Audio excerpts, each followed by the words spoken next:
हाय नमस्कार, कैसे हैं आप सभी लोग। आपके साथ मैं हूं दिव्या चतुर्वेदी और आप देख रहे हैं अमर उजाला दी बोनस की खास पेशकश शक्ति की समृद्धि। शक्ति की समृद्धि में थंबनेल से आप समझ गए होंगे टॉपिक आज का थोड़ा सा सीरियस है। इन्वेस्टमेंट से हटकर, सेविंग से हटकर, थोड़ी हटकर बात होने वाली है, क्योंकि हमने बहुत सारे केसेस बीते 1-2 महीने में अपने आसपास इस किस्म के देख लिए हैं। देखिए, दहेज शब्द सुनते ही हमारे मन में कैश, कार और गहनों की तस्वीर आती है, लेकिन क्या होगा अगर दहेज की मांग MBA फीस, बिजनेस में निवेश, विदेश यात्रा, मेडिकल खर्च या फिर शादी के बाद के लोन EMI के रूप में की जाए। जी हाँ, हाल के कई मामलों में यह देखा गया है कि दहेज का चेहरा अब बदल रहा है, लेकिन उसका असर आज भी महिलाओं की जिंदगी पर उतना ही गंभीर है। वहीं कई और ऐसे मामले हैं जहां यह देखा गया है कि पत्नियां अपना आर्थिक बोझ लेकर ससुराल पहुंच रही हैं और पति जिम्मेदारी के नाम पर उस बोझ को ढो रहे हैं और काफी ज्यादा मानसिक तनाव भी उनके बीच जो है नजर आ रहा है। आज हम बात करेंगे मॉडर्न डोरी की, फाइनेंशियल अब्यूज और शादी से पहले पहचानने वाले फाइनेंशियल रेड फ्लैग्स की। लेकिन उससे पहले देखिए, शादी के बाद सपनों की जिंदगी की जगह आर्थिक दबाव, लगातार पैसों की मांग ने कैसे बदल कर रख दी गाजियाबाद की सपना की कहानी। गाजियाबाद की रहने वाली सपना सिंह की शादी एक अच्छी नौकरी करने वाले युवक से हुई। शादी के कुछ महीनों बाद पति और ससुराल वालों ने नेहा पर पति के MBA लोन की EMI चुकाने का दबाव बनाना शुरू किया। बाद में बिजनेस शुरू करने के लिए भी पैसे मांगे गए। शुरुआत में नेहा इसे नॉर्मल फैमिली एक्सपेक्टेशंस समझती रहीं, लेकिन धीरे धीरे ये आर्थिक शोषण में बदलता गया और नौबत तलाक लेने की आ गई। चलिए अब नजर डालते हैं एक और पहलू पर, मुंबई के रोहन की कहानी पर। मुंबई के 32 वर्षीय रोहन की शादी 2 साल पहले हुई थी। शादी के बाद उनकी पत्नी ने हर महीने अपने पर्सनल खर्चों के लिए एक मंथली अमाउंट मांगना शुरू किया। शुरुआत में रोहन ने इसे नॉर्मल माना, लेकिन समय के साथ ये मंथली एक्सपेंसेस बढ़ते चले गए। इसके अलावा महंगे शॉपिंग खर्च, ट्रिप्स और लाइफस्टाइल से जुड़ी मांगे भी जुड़ने लगी। आर्थिक दबाव बढ़ने से दोनों के बीच विवाद शुरू हो गए और यहाँ भी नौबत तलाक की आ गई। सपना और रोहन जैसी स्थिति आपके या किसी और के साथ ना हो, इसके लिए सब पहलुओं पर आज हम ऑन द शो में चर्चा करने वाले हैं। क्या कुछ बातचीत होने वाली है। देखिए, दहेज का नया रूप जो है अब क्या है, ऑन द शो में शक्ति की समृद्धि में आज इस पर हम लोग विस्तार से चर्चा करेंगे। किस तरीके से दहेज का इमेज जो है बदल रही है, मांगने का तरीका बदल रहा है, लेकिन दहेज अभी भी एग्जिस्ट करता है। रिश्तों में आर्थिक शोषण को कैसे पहचाने, चाहे वो किसी भी तरफ से हो, पति की तरफ से हो, पत्नी की तरफ से हो, उसको पहचानना आपके लिए जरूरी है। कैसे उसे पहचान सकते हैं। इसके अलावा शादी से पहले कौन से रेड फ्लैग्स आपको देखने जरूरी हैं, खासकर कि फाइनेंशियल रेड फ्लैग्स, खर्चे, सेविंग्स, इन्वेस्टमेंट, तमाम चीजें आपके लिए क्यों जानना जरूरी है अपने पार्टनर की। शादी से पहले ही पॉकेट मनी की मांग, देखिए कई बार होने वाली पत्नियों की तरफ से ऐसी मांग आती है कि मुझे महीने का 1 लाख रुपया, 50,000 रुपये, 1.5 लाख रुपए महीने का खर्च चाहिए अपने पर्सनल खर्चों के लिए।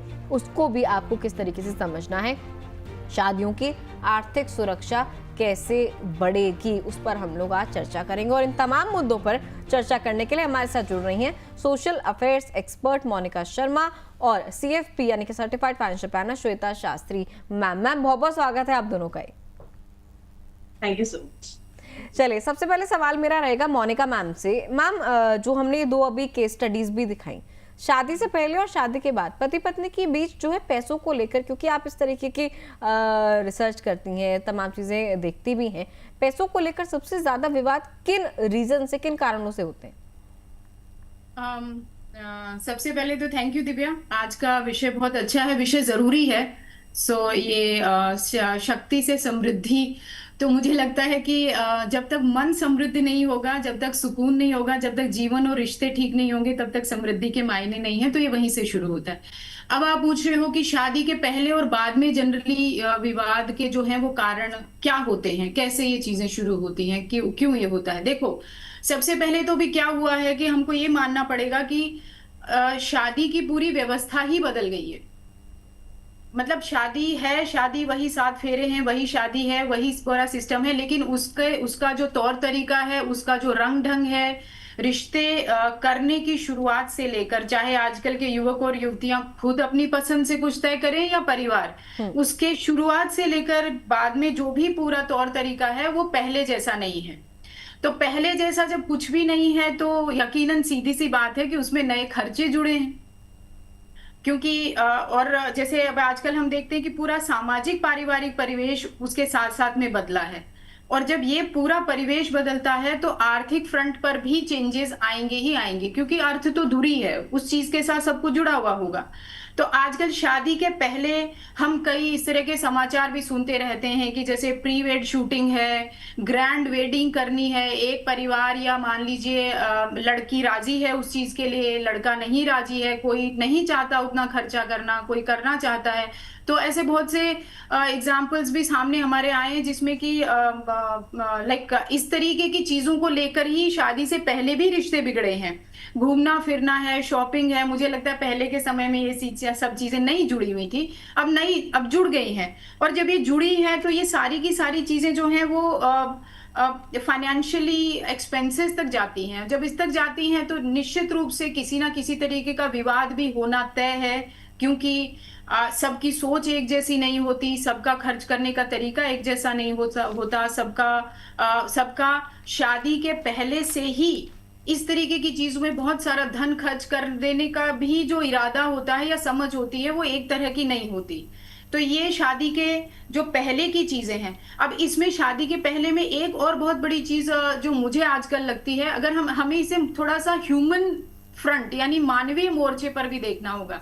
अच्छा, मानवीय मोर्चे पर क्या हो रहा है कि आप देखिए कि रिश्ते तय होने के बाद भी एक विश्वास की कमी है। विश्वास की कमी है कि परिवार को, खुद युवकों को, युवतियों को ये लगता ही नहीं कि रिश्ता कितना चलेगा, कैसे चलेगा, क्या होगा। तो ऐसे में फिर वो वैसे भी जो दूसरी तरह के खर्चे हैं शादी के पहले, उनको करने नहीं करने के बीच में एक द्वंद्व होता है उनके बीच में कि क्या ठीक है क्या नहीं है। हाँ। तो ये एक भरोसे की कमी भी इसके पीछे एक बहुत बड़ा कारण है, जो कि विवाद तक लेके जाती है, क्योंकि साझा जीवन रहेगा यही नहीं पता है, ये ऐसा। अच्छा, यही चीज जब हम शादी के बाद पहुंचते हैं, ये एक अगला पड़ाव है। वहां जाके चीजें ये हो जाती हैं कि अब क्योंकि पहले महिलाएं अर्निंग मेंबर नहीं थी, तो ये कहीं बहस का विषय ही नहीं था कि कौन कितना खर्चा करेगा। लेकिन अभी क्या है कि लड़कियां जो हैं वो भी काम कर रही हैं, वर्किंग हैं, कामकाजी हैं, तो वहां कई बार इन चीजों को लेकर विवाद होता है कि जो आर्थिक खर्चे हैं वो कैसे बटेंगे, कौन कितना खर्च करेगा, नहीं करेगा। अगर वो अकेले रहते हैं, बड़े शहरों में हैं, मैं तो कहती हूँ विदेशों तक में भी इस बात को लेकर भी उनमें विवाद हो रहे हैं। अगर संयुक्त परिवार में रहते हैं तो ये विवाद कहीं और ज्यादा होते हैं कि भाई इन दायित्वों को हम किस तरीके से बांटें, क्या करें। और सबसे बड़ी बात मुझे ये लगता है कि पहले और बाद में वो खुली चर्चा नहीं करते कि हमें किस तरीके से हमारे जो खर्चे हैं उनको बांटना है, करना है। क्योंकि आमतौर पर हमारे अपने परिवेश में हम देखते हैं कई बार कि जब दोनों वर्किंग हैं, दोनों व्यस्त हैं, तो वो जो उनको हेल्पर चाहिए, जो अगर वो बच्चे हैं उनकी देखभाल के लिए किसी को रखना होता है, तो उनका भी खर्चा किसको करना है, ये यकीन मानिए आप, ये भी विवाद का विषय है लोगों के बीच में। हाँ, ये चीजें पहले से जो है तय नहीं होती हैं। इनफैक्ट इस चीज पर लेकर जो है पहले से क्या कुछ तय होना चाहिए, क्या चीजें बातचीत में आनी चाहिए।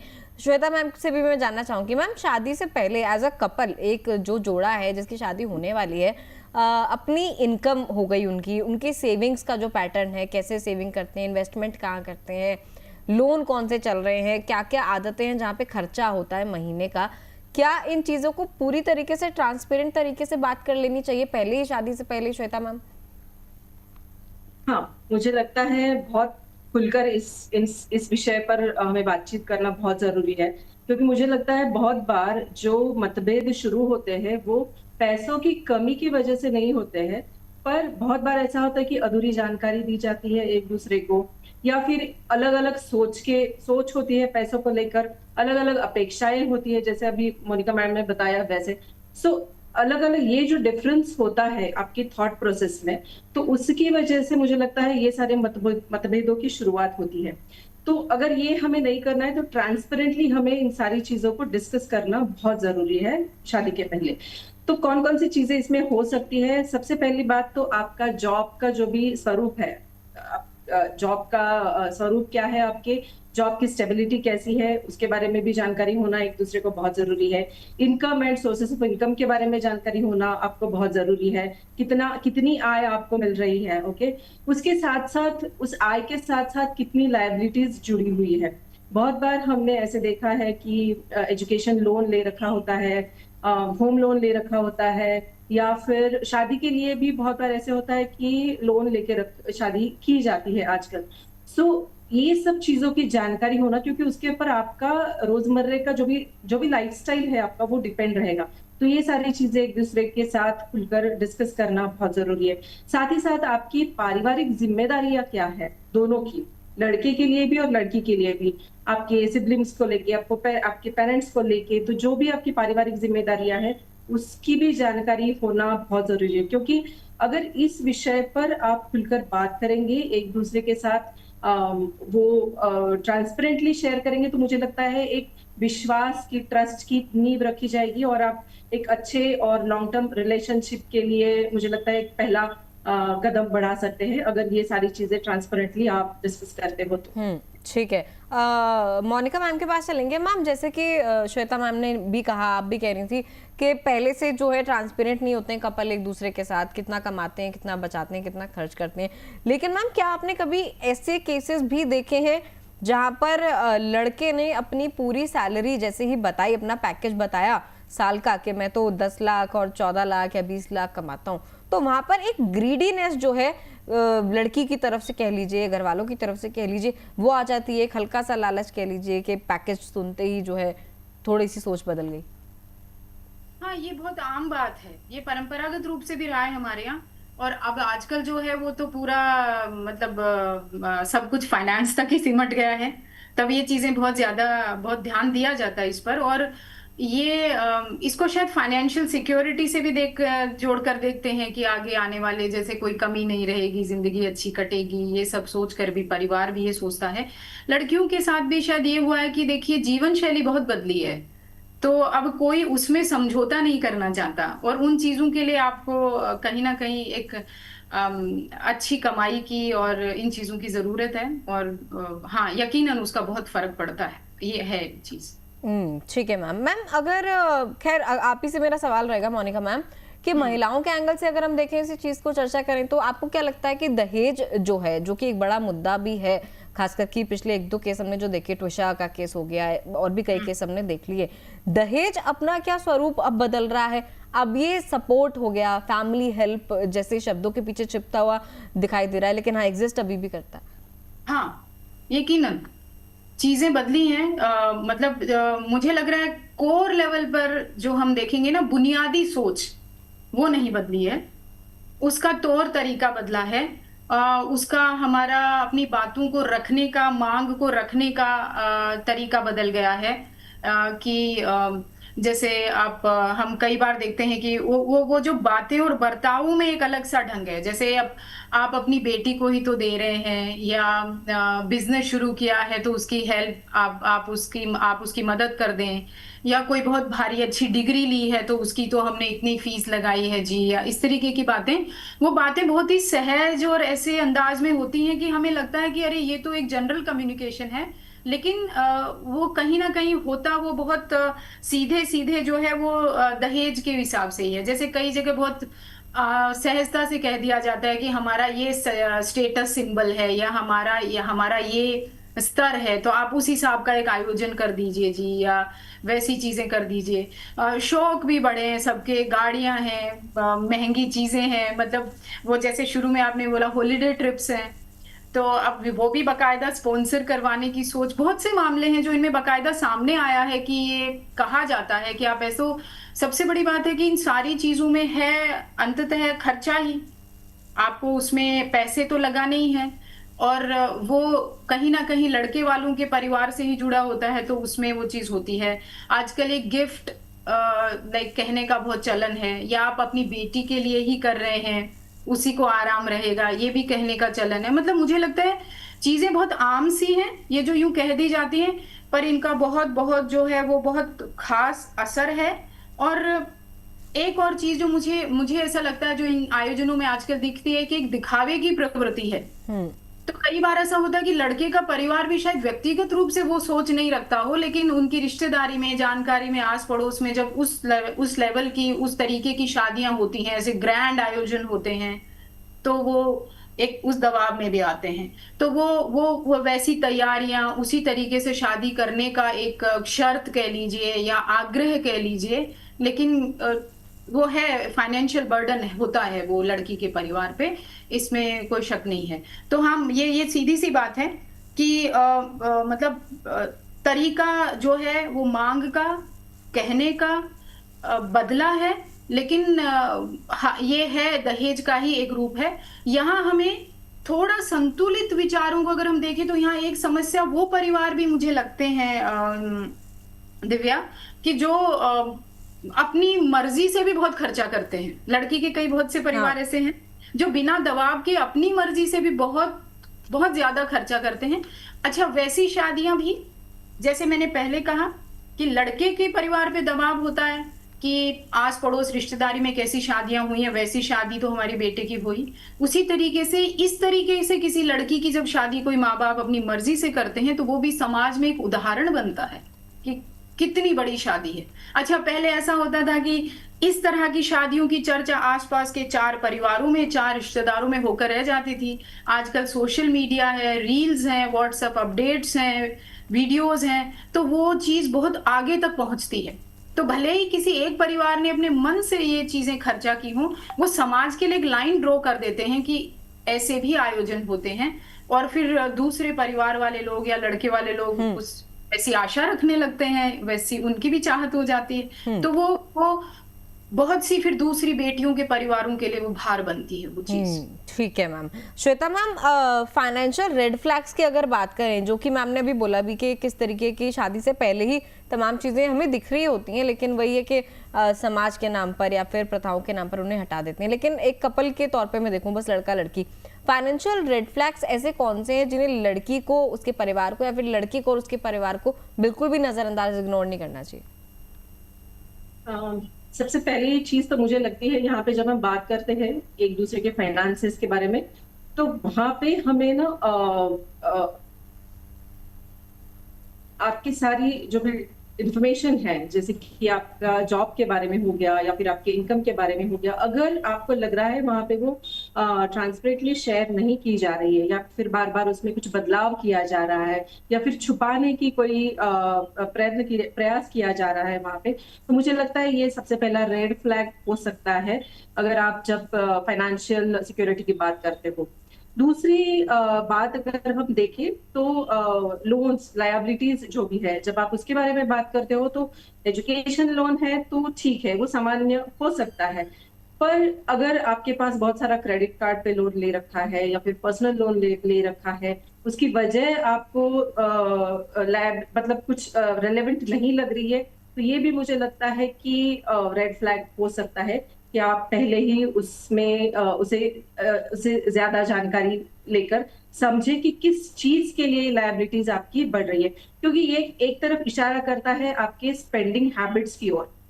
बहुत बार सोशल मीडिया पे हम लोग ऐसे देखते हैं कि बहुत लोगों का रुझाव ऐसे होता है कि बड़ी बड़ी महंगी गाड़ियों में घूमना है, बड़े बड़े वेकेशंस पे जाना है, फैंसी होटल्स में डाइन आउट करना है, महंगे मोबाइल्स है, तो ऐसी फैंसी चीजों में जिनका बहुत ज्यादा झुकाव होता है। और दूसरी तरफ जब हम इन्वेस्टमेंट्स की बात करें या फिर सेविंग्स की बात करें, तो वहां पे थोड़ा सा डिसइंटरेस्ट दिखता है या फिर बहुत ज्यादा जानकारी नहीं रखी जाती है। तो अगर ऐसी सिचुएशन आपको कहीं नजर आती है तो मुझे लगता है वो भी हमने बहुत बार ऐसे देखा है कि एक रेड फ्लैग हो सकता है आपकी आगे आने वाली जिंदगी में।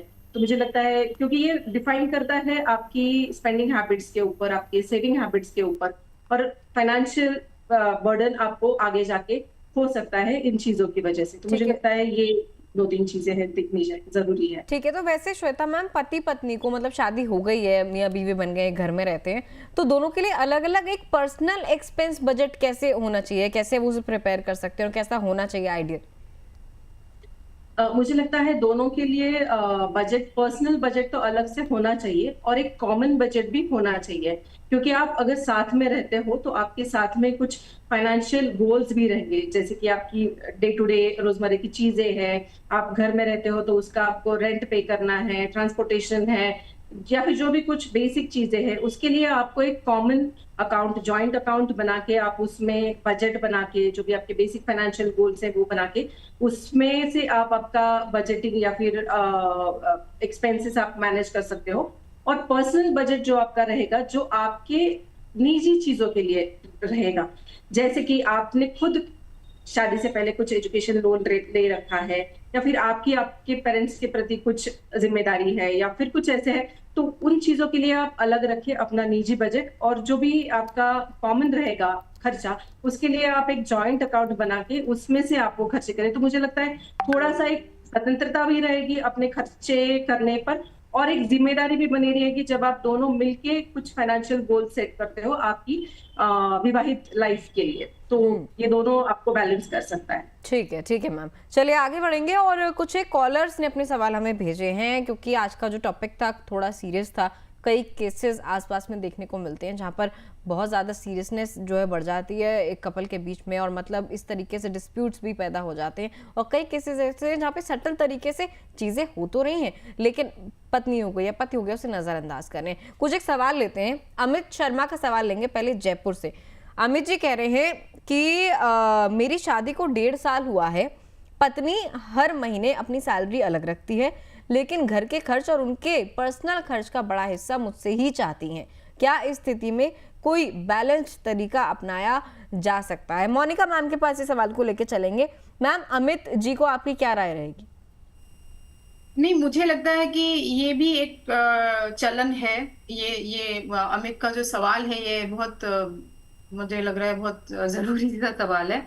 ये भी एक चलन है कि जैसे बहुत जगह पर कामकाजी जो महिलाएं हैं उनका भी भागीदारी घर के खर्चों में थोड़ी कम होती है, और ये आप आम परिवेश में भी सुनेंगे तो आपको काफी कुछ इस बात के बारे में सुनने को मिलेगा।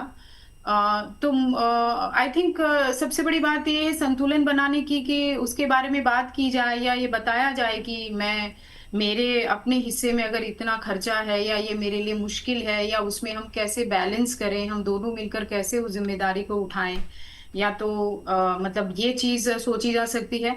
और बाकी ये साझेदारी का जीवन है। मुझे लगता है जब हम समानता की बात करते हैं तो इस मामले में खुद महिलाओं को भी अपनी तरफ से एक सकारात्मक सोच रखनी होगी कि जब हम अब हम समान रूप से सब चीजों की बात करते हैं तो यहाँ पर भी आगे बढ़कर भी मदद करनी चाहिए। बाकी हाँ, संतुलन बनाने के लिए मुझे लग रहा है सबसे पहला कदम तो संवाद ही है, कि आप बात करें, बताएं जो भी परेशानियां हैं और उसके बाद ही आगे की जो चीज है वो आगे कोई रास्ता खुल सकता है दो लोगों के बीच में। ठीक है मैम, अगले सवाल पे बढ़ेंगे। श्रेया का है पुणे से, कह रही है शादी के बाद अपनी कमाई को सुरक्षित रखने के लिए मुझे क्या रणनीति अपनानी चाहिए? श्वेता मैम के पास चलेंगे। अभी जो हमारा पिछला सवाल था जिसमें वो कह रहे थे अमित जी की उनकी पत्नी अपनी कमाई को पूरी तरह अलग रख देती हैं, खैर श्रेया जी का सवाल, अगर इस सवाल को ऐसे भी समझे श्वेता मैम के अपनी कमाई का एक हिस्सा किस तरीके से अपने लिए बचा के अपनी पर्सनल सेविंग्स के तौर पर रख सकते हैं कि घर के खर्च में वो ना जाए या फिर किसी और खर्चों में, मिसलेनियस खर्चों में ना जाए, लेकिन उसकी सेविंग जो है होती रहे हमारे पर्सनल फ्यूचर के लिए, मान लीजिए। श्वेता मैम, तो मुझे लगता है यही समाज से ही इसकी शुरुआत हो सकती है। आप दोनों मिलकर डिसाइड कीजिए, हस्बैंड वाइफ, पति पत्नी ने मिलकर इसको डिसाइड करना है कि अपना जो भी है एक पर्सनल बजट जैसे हम बनाते हैं, तो पर्सनल इन्वेस्टमेंट, छोटे छोटे पर्सनल गोल्स जो भी होते हैं अपने, तो उसके लिए आप अपनी अलग से इन्वेस्टमेंट कर सकते हैं और करनी चाहिए। तो जैसे भी आपका कॉमन बजट बनेगा, कॉमन एक्सपेंसेस आपके जो भी होंगे, तो उसको छोड़ के जो भी आपके जो भी गोल्स है, जो भी अपने सपने हैं छोटे मोटे आपको जो पूरे करने हैं, तो उसके लिए आप म्यूचुअल फंड का में इन्वेस्ट कर सकते हैं, छोटी सी SIP उसमें शुरू कर सकते हैं।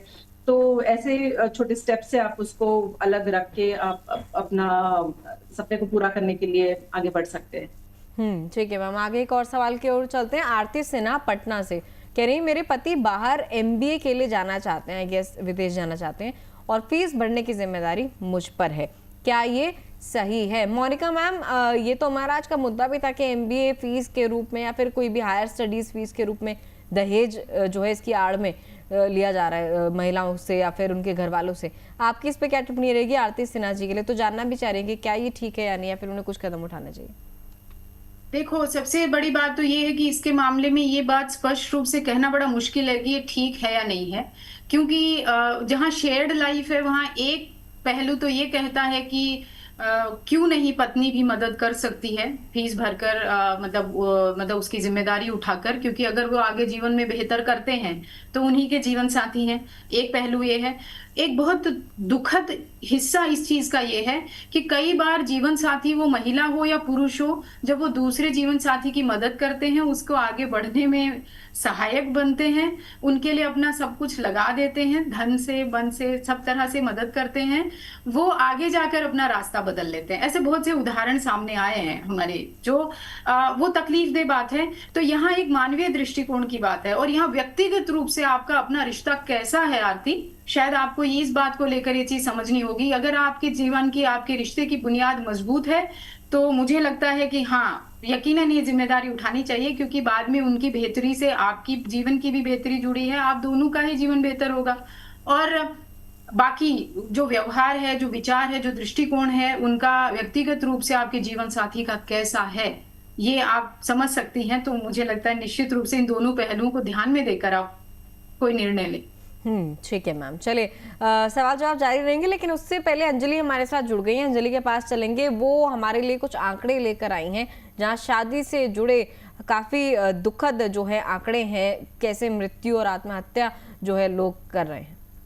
बहुत शुक्रिया दिव्या। और देखिए, काफ़ी इंपॉर्टेंट टॉपिक आज हम डिस्कस कर रहे हैं कि जब शादी हो जाती है लेकिन दहेज प्रताड़ना कई बार ज़्यादा बढ़ जाती है, उसकी वजह से लोग मृत्यु की तरफ जो है वो ये कदम जो है वो उठा लेते हैं। अब उसी से जुड़ा हुआ कुछ डेटा हम आप लोगों के लिए लेकर आए हैं, जिसमें आप देखेंगे शादी से जुड़े आत्महत्या के जो मामले हैं वो किस तरीके से कैसे देखे जा रहे हैं। पुरुष और महिलाओं की अगर हम बात करें, साल 2022 में देखिए 4237 पुरुषों ने जो आत्महत्या है वो यहाँ पर की है। इसके अलावा महिलाओं का आंकड़ा आप देखेंगे तो 3926 महिलाएं। अब देखिए, इसमें गौर करने वाली बात है, यहाँ पर पुरुषों का जो आंकड़ा है 2022 में वो ज्यादा है एज कंपेयर टू विमेन। अब 2023 में यहाँ पर गौर करें तो 4863, यानी कि 2022 का कंपैरिजन में ये जो आंकड़े हैं पुरुषों के वो बढ़ जाते हैं। आत्महत्या के जो मामले जो हैं वो सामने आए और पुरुषों में, और इसके अलावा 4180 मामले जो हैं वो महिलाओं के मामले, दोनों ही यहाँ पर बढ़े हैं। लेकिन अगर यहाँ पर आप गौर करेंगे तो ये जो एनसीआरबी की रिपोर्ट है इसमें साफ दिखाई दे रहा है कि एज कंपेयर टू विमेन पुरुष ज्यादा प्रताड़ित हो रहे हैं, और शादी से जुड़ी आत्महत्या के जो मामले हैं वो पुरुषों में ज्यादा सामने आ रहे हैं। अब एक और डेटा जो है वो हम आप लोगों के लिए लेकर आए हैं, एनसीआरबी से जुड़ा हुआ ही ये डेटा है, जिसमें आप देखेंगे कि 2024 की अगर हम बात करें तो यहाँ पर सबसे ज्यादा दहेज मृत्यु वाले जो राज्य हैं वो कौन से हैं, यानी कि वहां पर शादी हुई और उसके बाद दहेज प्रताड़ना जो है वो सामने आई और लोगों ने फिर आत्महत्या कर ली। उत्तर प्रदेश की अगर हम बात करें तो यहाँ पर 2038 जो केसेस जो हैं वो सामने आए। बिहार की अगर हम बात करें 1078, और मध्य प्रदेश में हालांकि ये कम है 450 है, राजस्थान में 386 और पश्चिम बंगाल में 337 है। अब सबसे ज्यादा गौर करने वाली बात यह है कि इसमें सबसे आगे जो है वो उत्तर प्रदेश है और बिहार है। ठीक है, बहुत बहुत शुक्रिया अंजलि, ये डेटा आप हमारे लिए लेकर आई। और जब इस तरीके के केसेस सामने आते हैं तब ऐसी डिस्कशन करना, ऐसी चर्चा करना और भी ज़रूरी हो जाता है कि कैसे इन चीज़ों को बढ़ावा ही ना मिले। कपल जो है जिनकी शादी होने वाली है आपस में ही अपनी रजामंदी से चीज़ों को सुलटा लें। इसके अलावा अगर बहुत ज़्यादा दिक्कतें पहले से ही नज़र आ रही हैं तो उस रिश्ते में जो है अपना कदम आगे ना बढ़ाएं। बहुत बहुत शुक्रिया अंजलि इस डेटा को पेश करने के लिए। आगे बढ़ेंगे, मोनिका मैम के पास ही चलेंगे। मैम, एक चीज़ और, क्योंकि हम बात तो कर रहे हैं ट्रांसपेरेंट रहने की, अब क्या होता है कि पत्नी की भी अपनी अर्निंग्स है, वो भी जॉब कर रही है, पति भी अपनी जो है जॉब कर रहे हैं, कोई सोल ब्रेड अर्नर तो है नहीं।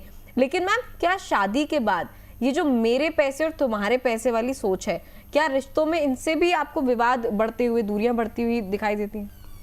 हाँ, यकीनन बहुत स्पष्ट रूप से दिखता है, क्योंकि वही बात हो गई ना कि देखिए, शादी का मतलब ही होता है कि साझेदारी। तो साझेदारी में आपकी पारिवारिक सामाजिक जिम्मेदारियां भी होती हैं, तो उसमें आर्थिक चीजें भी होती हैं। तो इसमें बहुत सारी चीजें हैं, जैसे कोई फाइनेंशियल निर्णय लेना है, कहीं निवेश करना है, किसी दूसरी तरह से बचत करनी है, कुछ खर्चा करना है। मतलब एक बहुत सारी चीजें होती हैं जिनमें अगर पारदर्शिता नहीं है, जिसमें अगर आप ट्रांसपेरेंसी नहीं रखते हैं कि मेरा पैसा मेरा है, तुम्हारा पैसा तुम्हारा है करके, तो यकीनन वो भाव जो है वो उसको बुनियाद को कमजोर करता है। मतलब कई अध्ययन है, एक बहुत महत्वपूर्ण अध्ययन है, उसके हिसाब से तो ये है कि करीब करीब 20 से 40% जो मामले हैं हमारे यहाँ पे शादी के, उनमें शादी टूटने का कारण ही यही है कि पैसे के मामले में बहुत ज्यादा चीजें ऐसी हैं कि तेरा पैसा मेरा पैसा टाइप, तो वो बहुत विवाद होता है, काफी चीजें उसमें ऐसे हो जाती हैं। और यहाँ पे फिर वही बात है, जब चीजें ऐसे होने लगती हैं तो धीरे धीरे भरोसा कम होता है ना, आपस में आपका विश्वास कम होता है, और आपको मतलब ये महसूस होता है, चाहे महिला हो या पुरुष हो, कि कहीं ना कहीं कोई दुराव छिपाव है, कोई चीज है जो मुझे नहीं पता है। तो यकीनन ये चीज फिर आगे जाकर रिश्ते को कमजोर करती ही करती है। आजकल के युवाओं और युवतियों में अगर हम गहराई से देखें, भले ही अपने आसपास के परिवेश में देखें, भले ही आप अध्ययन के जो नतीजे हैं, आंकड़े हैं, उनमें जाएं, हमें साफ साफ ये दिखता है कि रिश्ते के बिगड़ने के पीछे इस पारदर्शिता का ना होना बहुत बहुत बहुत अहम कारण है। मैम श्वेता मैम के पास चलेंगे और इस पे उनकी टिप्पणी लेंगे, क्योंकि दहेज का जिस तरीके से आंकड़ा अंजलि ने अभी पेश किया, उसको लेकर कितने सारे मामले ऐसे सामने आए जहां पर मृत्यु हो गई है, महिलाओं ने आत्महत्या कर ली या फिर उनको जबरन जो है मर्डर केसेस भी इसमें शामिल होंगे। श्वेता मैम के पास चलते हैं। मैम, पढ़ी लिखी महिलाएं हो गई, मॉडर्न सिटीज़ की हम बात कर लें या फिर छोटे शहरों की बात कर लें, सब जगह दहेज तो सब जगह ही प्रचलन में है और उससे जुड़े विवाद भी सामने आते हैं। ऐसे में महिलाओं के लिए इमरजेंसी फंड और फाइनेंशियल इंडिपेंडेंस कितनी ज़्यादा और ज़रूरी हो जाती है? ये तो बहुत ही ज्यादा जरूरी हो जाती है ऐसी सिचुएशन में, क्योंकि अगर वो खुद को संभालना चाहती है किसी ऐसी गलत सिचुएशन में अगर वो फंस जाती है, तो उसको उसके लिए एक इमरजेंसी फंड बनाना बहुत जरूरी है, और जिसे हम जिसकी वजह से वो खुद को संभाल सके एटलीस्ट। सो जो अगर वो कमाती हुई महिला है तो 4 से 6 महीने का जो भी उसका अपना खर्चा है, उसके लिए वो अलग से एक बचत निवेश करके रख सकती है, किसी लिक्विड म्यूचुअल फंड में रख सकती है या फिर सेविंग बैंक अकाउंट में। तो वो रखना बहुत जरूरी है ताकि इमरजेंसी में ना करे कि क्या कुछ अगर हो जाए, ऐसी सिचुएशन अगर आ जाए कि उसको डिपेंड रहना पड़े किसी और के ऊपर अपनी रोजमर्रा की चीजों के लिए, तो वो ना हो। इसलिए इमरजेंसी फंड बहुत जरूरी हो जाता है ऐसी सिचुएशन में उसके लिए। चलिए, एक चीज़ और, क्योंकि हमारे कॉलर्स के भी सवाल हमारे पास पेंडिंग है, फटाफट से उन्हें कवर करेंगे और शॉर्ट में मैं आप लोगों से आंसर चाहूँगी। एक हमारी व्यूअर है मीनाक्षी इंदौर, इन्होंने सवाल भेजा, इंदौर से भेजा, माफ़ कीजिएगा। कह रही है जॉइंट बैंक अकाउंट और पर्सनल बैंक अकाउंट में बैलेंस जो है कैसे बनाया जाए। इस पर एक हमने सेपरेट शो भी वैसे किया था।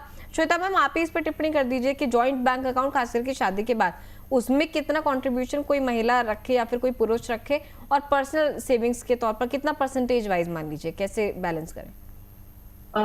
मुझे लगता है जॉइंट बैंक अकाउंट जो भी है आपका, तो आपका जो भी दोनों का मिलके जो भी खर्चा होता है, शुरू में ही ये चीजें होती है, मुझे ऐसे लगता है जब आपकी शादी हो जाती है और नया नया जब आप आपका घर संवारना शुरू करते हो, तो ही इन चीजों के बारे में थोड़ा सा डिस्प्यूट आ सकता है कि मैं कितने पैसे लगाऊं, तुम कितने पैसे लगाओ, और ये ऑब्वियसली संवाद के साथ ही आप इसको सॉल्व कर सकते हो और अच्छे रिलेशनशिप के साथ आप आगे आगे बढ़ सकते हो। तो जॉइंट अकाउंट में आप कितने पैसे रखने हैं, तो जितना जिसका इनकम है, अगर मान लीजिए कि हस्बैंड का इनकम 1 लाख रुपया है और वाइफ जो है उनका 50,000 रुपीज मंथली इनकम है, तो दोनों का कॉन्ट्रीब्यूशन है अकॉर्डिंग टू देयर इनकम जितना है, तो उतने में से 20% 30% जो भी आपका एक्सपेंस रहेगा वो आप लगाएंगे। सो 1 लाख में से 30% हस्बैंड का आएगा, 50,000 में से 30% वाइफ का आएगा, बाकी जो भी है आपके जो पर्सनल एक्सपेंसेस है उसके लिए आप साइड में रख सकते हो। मुझे लगता है ये बेसिक रहेगा। बाकी और आप एक दूसरे के साथ डिस्कस करके इसको और भी ज्यादा बैलेंस कर सकते हो, बट नॉर्मली ऐसे देखा जाता है कि इस तरीके से कंट्रीब्यूशन होता है, and then you manage your lifestyle with that. ठीक है मैम। इसके साथ साथ हाँ, चलिए आगे बढ़ेंगे। आरती जी के सवाल पे भी चलते हैं। नोएडा से ही इन्होंने सवाल भेजा है, कह रही है आर्थिक शोषण के मामलों में कानूनी मदद कहाँ ली जा सकती है। मोनिका मैम से मुझे लगता है इसका जवाब हमें बेहतर मिल पाएगा। मैम, किसी भी केस में चाहे महिलाएं जो हैं विक्टिम है या फिर जो पुरुष है वो विक्टिम है, कहाँ से जो है मदद किस तरीके से ले सकते हैं? देखिए, इसके लिए वैसे बहुत सारे जो नियम हैं, कानून हैं, वो बने हुए हैं। सबसे पहले तो ये कि ये बहुत दुखद बात है कि हमारे यहाँ इन चीज़ों को लेकर ना जागरूकता नहीं है। शुरू से हम ये नहीं मानते, सोचते हैं या इन चीज़ों की जानकारी नहीं रखते हैं कि ऐसे कोई हालात आ सकते हैं। क्योंकि हम लोगों ने जो शादी का जो रिश्ता है ना, उसको बहुत ऐसे भरोसे की तरह देखा है कि उसमें किसी तरह की जानकारी लेना या ऐसे अवेयरनेस की जरूरत नहीं मानी गई। लेकिन इस तरह की चीजों की अब जो है वो जानकारी रखनी चाहिए। अभी हालात ऐसे हैं कि बाकायदा महिलाओं को ही नहीं, पुरुषों को भी इन चीजों को लेकर कानूनी जो मदद है वो लेनी चाहिए। और अगर है तो उसके लिए सीधी सी है कि आप एक विशेषज्ञ से ही मिलें। जैसे आप कानूनी सलाहकार या जानकार या काउंसलर जो भी हैं, उनसे आप मिलें, अपनी परिस्थिति जो भी आपकी स्थिति है उसे बताएं, उसे समझाएं। क्योंकि यहाँ भी क्या होता है ना कि शोषण के कई तरीके होते हैं। उत्पीड़न सिर्फ एक तरह के से नहीं होता। सब जगह सब चीज बोलकर बताने जैसा नहीं होता। कई बार भावनात्मक रूप से भी बहुत लोगों को प्रताड़ित किया जाता है। मुझे लगता है ये चीज पुरुषों पर ज्यादा लागू होती है, क्योंकि वो बोलकर नहीं कह सकते, वो अपनी परेशानियां बता नहीं सकते। महिलाओं के मामले में भी ये चीज है, वो अपना घर बचाना चाहती हैं, इसलिए हर जगह बात नहीं कह सकती। तो व्यक्तिगत रूप से मैं अगर कहूँ तो मैं यही कहूंगी कि इस मामले में हर मामला, हर केस अलग होता है। तो आप एक पर्सनली जो कोई आर्थिक रूप से जानकार है, इन मामलों का विशेषज्ञ है, आप उनसे आगे का रास्ता पूछें और अपना पूरा जो परिस्थितियां हैं उनको खुलकर वहां बताएं और जानकारी लें। ठीक है मैम, चलिए आगे बढ़ेंगे। सुमित अग्रवाल जी के सवाल पे पुणे से सवाल भेजा है, कह रहे हैं मैं और मेरी पत्नी पहले सारी सैलरी शौकिया चीजों में उड़ा देते थे। हम साथ मिलकर कैसे सेविंग्स और निवेश की शुरुआत जो है कर सकते हैं? अच्छा डिसीजन जो है सुमित जी ने और उनकी जो वाइफ है, धर्मपत्नी, उन्होंने लेने का सोचा है। श्वेता मैम के पास चलेंगे। श्वेता मैम, क्या कुछ ऐसे टूल्स हो सकते हैं मतलब जहाँ पे सेविंग्स हो जाए, और अगर इन्वेस्टमेंट करना चाहते हैं उनके लिए क्या कुछ जरिया इनके लिए?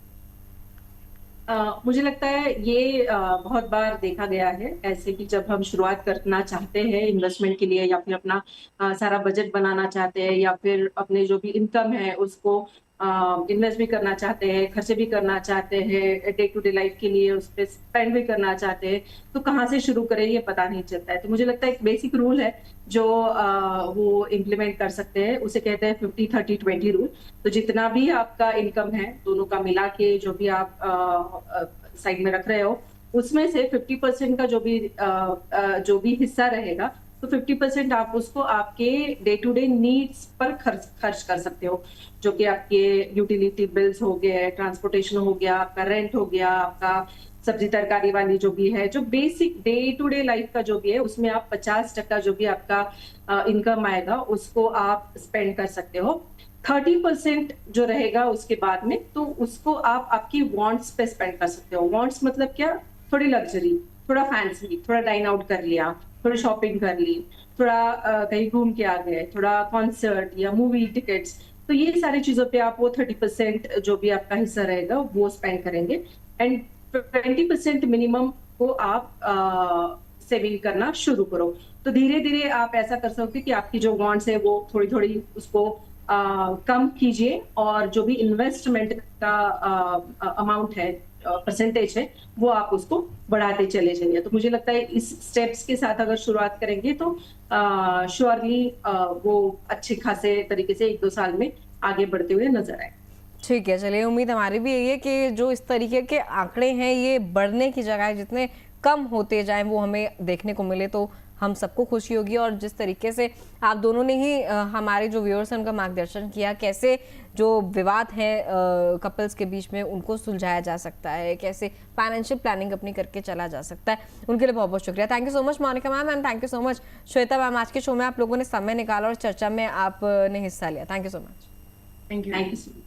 तो शादी एक साझेदारी का रिश्ता है जहां प्यार, भरोसा, सम्मान और जिम्मेदारियां बराबर होनी चाहिए। चाहे महिला हो या पुरुष, किसी एक पर आर्थिक दबाव या किसी भी तरीके का दबाव डालना सही नहीं है। उसकी कमाई को पूरी तरह अपना अधिकार समझ लेना रिश्ते को कमजोर करता है। इसलिए शादी से पहले फाइनेंशियल एक्सपेक्टेशंस पर खुलकर बात कीजिए, रेड फ्लैग्स को पहचानिए और आर्थिक फैसले मिलकर लीजिए, क्योंकि मजबूत रिश्ते पैसों के दबाव से नहीं बल्कि पारदर्शिता और समझदारी से ही बनाए जा सकते हैं। शक्ति की समृद्धि का आज का एपिसोड आपको कैसा लगा कमेंट करके बता सकते हैं। कमेंट सेक्शन में ये भी लिख सकते हैं कि हमारे इस खास शो में और किस टॉपिक पर आप चर्चा देखना चाहते हैं। शो देखने के लिए बहुत बहुत धन्यवाद। अब आपसे होगी अगले शो में मुलाकात, तब तक के लिए नमस्कार।